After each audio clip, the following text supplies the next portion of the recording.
Bank রেজলিউশনের যে জিনিসটা সবচেয়ে বেশি আলোচিত হচ্ছে যে 5টা ব্যাংকের মার্জার ইত্যাদি।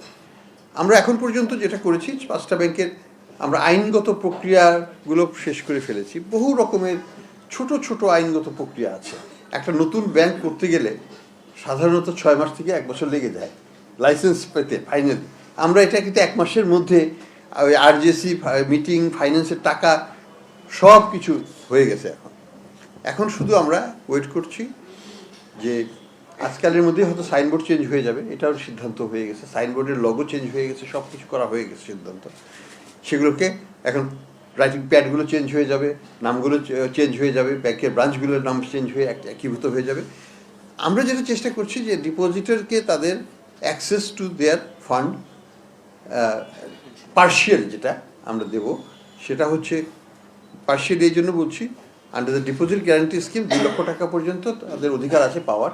সেই টাকাটা আমরা ইমিডিয়েটলি দিয়ে দেবো। এবং আমরা যেটা দিয়ে প্ল্যান করছি সেটা হচ্ছে আমরা একটা অল্টারনেট অ্যাকাউন্ট সৃষ্টি করছি প্রত্যেকের নামে, প্রত্যেক অ্যাকাউন্ট হোল্ডারের নামে। ওই অ্যাকাউন্টগুলোতে এই টাকাগুলো ট্রান্সফার হয়ে যাবে। 2 লক্ষ টাকা অথবা যার হাইয়েস্ট পরিমাণ তার নিচে সেই পরিমাণ টাকা ওই অ্যাকাউন্টে চলে যাবে এবং ওই অ্যাকাউন্ট থেকে তখন সে ডিপোজিট হোল্ডার ওই টাকা থেকে ব্যবহার করতে পারবে তার ইচ্ছা মতো। আমরা আশা করব যে কেউই যেন 2 লক্ষ টাকা দিলেও তার যদি প্রয়োজন না থাকে সে যেন না তোলে, সে টাকাটা সেখানেই থাকবে এবং সেটা বাজার ভিত্তিক ইন্টারেস্ট রেট আর্ন করবে, অন্যান্য ইসলামিক ব্যাংকের সাথে কম্পিটিটিভ হারেই হবে।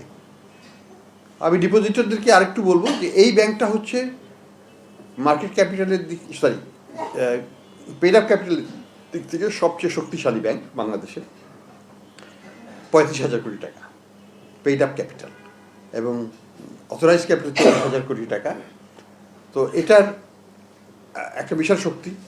এদের লিকুইডিটি পর্যাপ্ত পরিমাণ আছে, সরকার থেকে 20,000 কোটি টাকা দেওয়া হয়েছে। এবং এই ব্যাংকটা আমরা মনে করি যেটা যদি ঠিকমতো আমরা করতে পারি, এটা প্রথম বছরেই it can generate some profit. প্রথম বছরে এটা কেউ বিশ্বাস করে, কিন্তু এটা আমাদের হিসাবে এটা চলে আসছে। কিছুই করতে হবে না, শুধু এই 20,000 কোটি টাকা খাটালে পরেই তাদের অপারেটিং কস্ট চলে আসবে। তো এই ব্যাংকের লস হওয়ার কোনো স্কোপ নাই। তো আমরা মনে করি যে এই ব্যাংক এই 750 ব্রাঞ্চ নেটওয়ার্ক আছে, আমরা এই 750 ব্যাংক নেটওয়ার্কের মধ্যে এগুলোকে র্যাশনালাইজ করব। যে রাস্তায় 5টা ব্যাংক আছে সেখানে একটাই থাকবে, 5টা ব্রাঞ্চ আছে সেখানে একটা ব্রাঞ্চ থাকবে, বাকিগুলোকে আমরা অন্য জায়গায় নিয়ে নেব। আমরা এই লোকবলকে ব্যবহার করব যদি তাদের যোগ্যতা সম্পন্ন হয়, প্রোভাইডেড দে আর কোয়ালিফাইড, তাদেরকে আমরা ব্যবহার করব। আমরা তাদেরকে দিয়ে ডিপোজিট মোবিলাইজেশন করব। আমরা চ্যালেঞ্জ দিচ্ছি তাদেরকে, ইসলামী ব্যাংক যদি পারে তোমরাও পারবে, তোমরাও ইসলামিক ব্যাংক। এবং যারা এখানে টাকা রেখেছে তারা ইসলামিক মনোভাবাপন্ন, তারা এখানে তাদের টাকা রাখবেন।